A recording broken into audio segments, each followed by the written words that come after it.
मणिपुर में 70,000 लोग बेघर हो गए। 5,000 से ज्यादा आगजनी की घटनाएं हुई। करीब 150 लोगों की मौत हो गई। महिलाओं को नंगा करके घुमाया जा रहा है। मैतेई और कुकी एक दूसरे के खून के प्यासे हैं। मणिपुर की राज्यपाल अनुसुईया उइके को भी कहना पड़ा, अपनी पूरी जिंदगी में मैंने कभी इतनी हिंसा नहीं देखी है। कैसे, कब और क्या क्या हुआ आपको बताते हैं। चलिए शुरू करते हैं। विपक्ष की मांग के बावजूद मणिपुर में न तो सीएम एन बीरेन सिंह का इस्तीफा हुआ और न ही राष्ट्रपति शासन लगाया गया। आइए जानते हैं आखिर कब लगता है राष्ट्रपति शासन, और इतने खराब हालात के बावजूद मणिपुर में इसे क्यों नहीं लगा रही सरकार। सबसे पहले मणिपुर में राष्ट्रपति शासन लगने का 30 साल पहले क्यों लगा, उस पर बात करते हैं। 1993 में मणिपुर में दो तरह की जातीय हिंसा भड़क गई। एक और मुस्लिम पंगल समुदाय और मैतेई हिंदू आपस में भिड़े थे, वहीं दूसरी ओर कुकी और नागा समुदाय के बीच भी जमकर हिंसा हो रही थी। 3 मई 1993 से पंगल मुस्लिम और मैतेई हिंदुओं के बीच शुरू हुई हिंसा 5 मई को खत्म हो गई। 2 दिनों तक चली इस हिंसा में करीब 130 लोग मारे गए थे। वहीं जनवरी 1993 में इम्फाल से 40 किलोमीटर दूर नागाओं के गांव सदुखरोई पर हुई कुकी समुदाय के हमले के बाद भड़की हिंसा ने खतरनाक रूप ले लिया। मणिपुर की पहाड़ियों पर नागा और कुकी के बीच जमकर खून खराबा होने लगा। 13 सितंबर को नागा आतंकवादियों ने जनवरी महीने में हुई घटना का बदला लगभग 100 कुकियों को मौत के घाट उतार कर ले लिया। सितंबर महीने तक इस हिंसा में मरने वालों की संख्या 400 हो गई। तब मणिपुर में तैनात भारतीय सेना के 57 माउंटेन डिवीजन के मेजर जनरल AK सेनगुप्ता ने कहा था कि हालात बेहद गंभीर हैं। स्थानीय लोग उग्रवादियों से मिले हुए हैं। यही वजह है कि हिंसा रोक पाना मुश्किल है। इस हिंसा का सिर्फ पॉलिटिकल सॉल्यूशन है। जब हालात हाथ से निकलने लगे तो खुद उस समय के सीएम दोरेंद्र सिंह ने केंद्र की नरसिम्हा राव सरकार से राष्ट्रपति शासन की सिफारिश की। इसके बाद 31 दिसंबर 1993 को मणिपुर में राष्ट्रपति शासन लगा दिया गया, जो अगले साल यानी 13 दिसंबर 1994 तक जारी रहा। तब जाकर मणिपुर में शांति स्थापित हुई। 30 साल बाद अब मणिपुर फिर जल रहा है। आइए अब जानते हैं कि आखिर किन हालात में राष्ट्रपति शासन लगता है। किसी राज्य में राष्ट्रपति शासन लगाने का जिक्र संविधान के पार्ट 18 में किया गया है।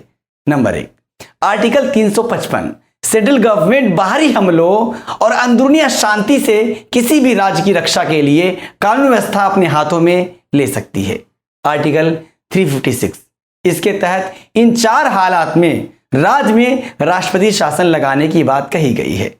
जब राज्य विधानसभा में कोई भी दल बहुमत न साबित कर सके, इमरजेंसी सिचुएशंस जैसे बाढ़, महामारी, युद्ध, हिंसा या प्राकृतिक आपदा के चलते समय पर विधानसभा नहीं होने पर अगर सरकार का सदन में संख्या बल कम हो जाता है और वो बहुमत खो देती है, तो सिचुएशन में अगर राज्यपाल या राष्ट्रपति को लगे कि राज्य सरकार संविधान के अनुरूप शासन चलाने में नाकाम है या संविधान के मूल सिद्धांत की अनदेखी कर रही है।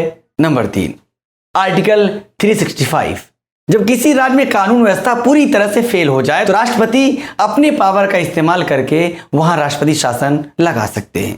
सुप्रीम कोर्ट के सीनियर वकील विराग गुप्ता के मुताबिक हाई कोर्ट ने मैतेई को जनजातीय समुदाय में शामिल करने को लेकर जो फैसला सुनाया, उससे मणिपुर में कबीलाई हिंसा बहुत भयानक रूप ले ली।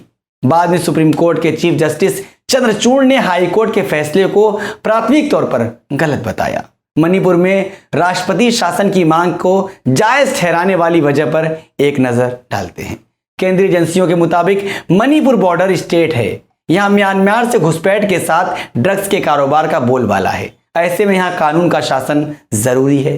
पुलिस के हथियारों की लूट हो रही है। पुलिस और सरकारी अधिकारी कानून की किताब की बजाय कबीलाई निष्ठा के अनुसार काम कर रहे हैं और आप लगातार वीडियो देख भी रहे हैं। हिंसा में महिलाओं के साथ बर्बर बर्ताव शर्मनाक वीडियो जारी होने के बाद खुद मणिपुर के मुख्यमंत्री ने माना कि ऐसे हजारों मामले हैं। उन मामलों को सोशल मीडिया पर शेयर किया गया तो हिंसा और भी भड़क सकती है, इसलिए इंटरनेट बंद कर दिया गया है। इन सारी बातों से जाहिर है कि मणिपुर में कानून और संविधान का शासन पूरी तरीके से खत्म हो चुका है। केंद्र सरकार ने कानून अपने हाथ में लिया, लेकिन मुख्यमंत्री नहीं हटाया। 4 मई को केंद्र सरकार ने आर्टिकल 355 के तहत मणिपुर राज्य की सुरक्षा और कानून व्यवस्था अपने हाथों में ले ली है। राज्यपाल अनुसुईया उइके ने राज्य की हर सिचुएशन की रिपोर्ट गृह मंत्रालय और राष्ट्रपति के पास भेजकर चिंता जाहिर की है। क्या मणिपुर में राष्ट्रपति शासन लगना चाहिए? आपकी क्या राय है? लीगल, पॉलिटिकल और सिक्योरिटी एक्सपर्ट्स के मुताबिक क्या है वो आपको बताते हैं।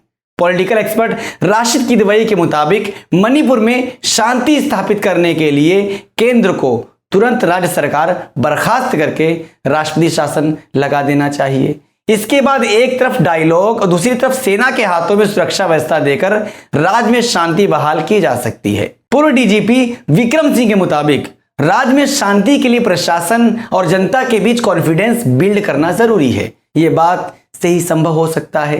अगर इसके लिए जरूरी हो तो सीएम से इस्तीफा लिया जा सकता है या कोई दूसरा पॉलिटिकल रास्ता अपनाया जा सकता है, लेकिन इसके बिना मणिपुर में शांति मुमकिन नहीं है। मणिपुर के पूर्व डीजीपी बीएल वोहरा ने एक इंटरव्यू में कहा, सिर्फ 20,000 हथियार किसी इलाके में शांति फैलाने के लिए काफी है। मणिपुर में 4,000 से ज्यादा हथियार लूटे गए हैं। हर तरफ हिंसा हो रही है। पॉलिटिकल क्लास, ब्यूरोक्रेसी, पुलिस, हर कोई पूरी तरह से फेल है। राज्य पुलिस 2 गुटों में बंट गई है।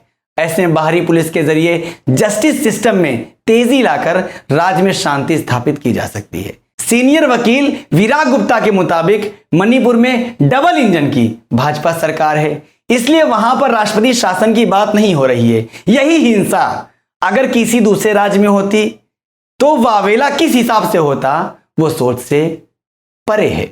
मणिपुर में हिंसा भड़कने के बाद सत्तारूढ़ पार्टी के विधायक और पुलिस के मुखिया ने राज्य में आर्टिकल 355 के इस्तेमाल की बात कही थी, लेकिन उसके बाद उसकी आधिकारिक पुष्टि कभी नहीं हुई। ऐसी सिचुएशन में लोगों के मन में कानून के शासन के प्रति भरोसा बनाए रखने के लिए सेंट्रल गवर्नमेंट को 3 चीजों पर विचार करने की जरूरत है। मुख्यमंत्री पद में बदलाव करके नए चेहरे को सामने लाना जिसकी स्वीकारता ज्यादा हो। आर्टिकल 355 के इस्तेमाल से केंद्र सरकार मणिपुर के मामलों में सीधा नियंत्रण रखे।